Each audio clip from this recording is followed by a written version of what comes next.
The Vorthak Empire had conquered 17 star systems in the past century. Their bioengineered plague ships were the stuff of nightmares, vessels that could transform entire worlds into writhing masses of hostile organisms within hours. When they encountered the small blue planet called Earth, they expected another easy victory. They were wrong. Captain Zeftar watched the tactical display aboard his flagship Entropy's Kiss as the first wave of chaos spores descended toward Earth's major population centers. The microscopic organisms would rewrite the planetary biosphere, turning every living thing into extensions of Vorthak will. It was elegant, efficient, and utterly devastating. "Sir," his tactical officer chittered, "we're receiving transmissions from the planet." "Surrender already?" Zeftar's mandibles clicked in amusement. "That's faster than usual." The transmission crackled to life across the bridge. A human face appeared on screen, weathered, scarred, with eyes that seemed to burn with an inner fire. The being spoke in what their translators identified as standard galactic, though the accent was unlike anything in their databases. "This is Admiral Sarah Chen of the Terran Defense Force. We've analyzed your little gift and we have one thing to say." The human's smile was predatory. "Thank you." Zeftar's confidence wavered. "Thank you?" "You see," the Admiral continued, "humanity has been constrained by something called ethics and international law for the past few centuries. We've had to be civilized, diplomatic, nice." Her smile widened, showing disturbingly sharp teeth. "But you just gave us a reason to stop playing nice. You've unleashed chaos on our world. Now we're going to show you what chaos really looks like." The transmission ended. Within minutes, Zeftar's sensors began detecting anomalies across Earth's surface. Instead of succumbing to the plague, the humans were adapting. No, not adapting, weaponizing. "Sir, impossible readings from Sector 7 Alpha," his science officer reported, voice trembling. "The spores, they're being integrated into their military systems." On the main screen, footage from Earth's surface showed humans in hazmat suits collecting the chaos spores with disturbing enthusiasm. In what the Vorthak database identified as Australia, humans were feeding the organisms to their native wildlife. The results were nightmarish and apparently exactly what the humans wanted. "Contact from Earth again, sir." This time, a different human appeared, younger, wearing what appeared to be a laboratory coat splattered with substances Zeftar didn't want to identify. "Hi there. Dr. Elizabeth Rourke, head of the Terran Biological Warfare Division. Just wanted to thank you for the new toys. We've been working on enhancing them. Oh, and we've reverse-engineered your little bug's genetic structure. Fascinating work, really primitive though. We've made some improvements." Behind her, Zeftar could see cages containing creatures that defied description, things that had once been Earth animals but now pulsed with bioluminescent fury and bore far too many teeth. "We'll be sending some samples your way shortly," Dr. Rourke continued cheerfully. "We call them friendship torpedoes. I think you'll find them much more creative than your original design."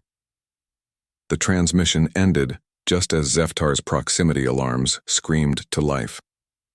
Dozens of small craft were launching from Earth, crude-looking vessels that barely registered as spaceworthy. Yet somehow they were moving faster than anything in the Vorthak fleet. "How are they achieving those velocities?" Zeftar demanded. "Sir, our analysis suggests they're using controlled biological explosions as propulsion," the tactical officer reported in horror. "They've somehow convinced living organisms to detonate in sequence to achieve thrust. That's insane." "Yes, sir. Completely insane." The first wave of human craft reached the Vorthak formation, and chaos erupted in the most literal sense. The friendship torpedoes didn't just breach the hull. They converted whatever they touched into something hostile to the ship itself. Bulkheads began growing teeth. Corridors developed digestive properties. Computer systems started giggling.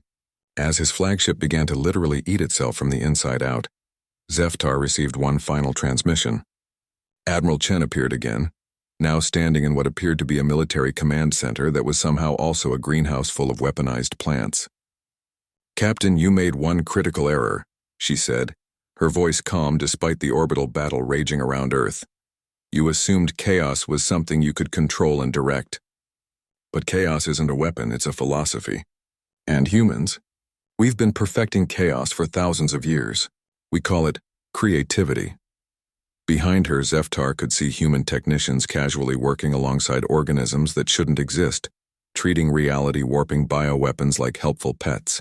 One human was apparently using a chaos spore to make coffee. Your plague gave us permission to stop holding back, Admiral Chen continued.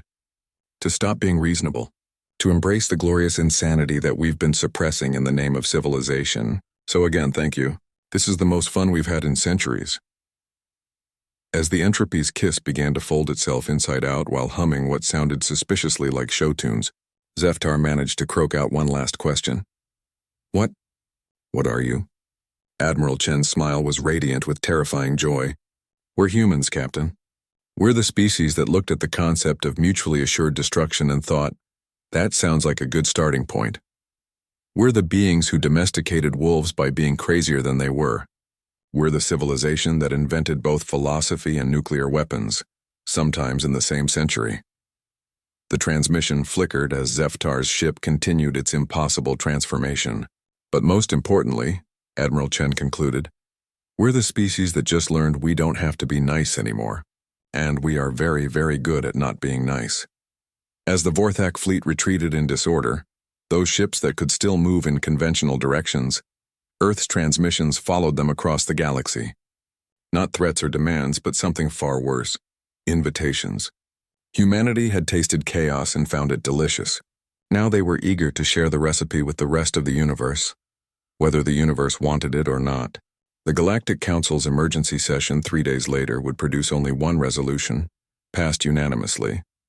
Earth was to be declared a do not disturb zone in perpetuity. After all, there were some sleeping giants you just didn't want to wake up.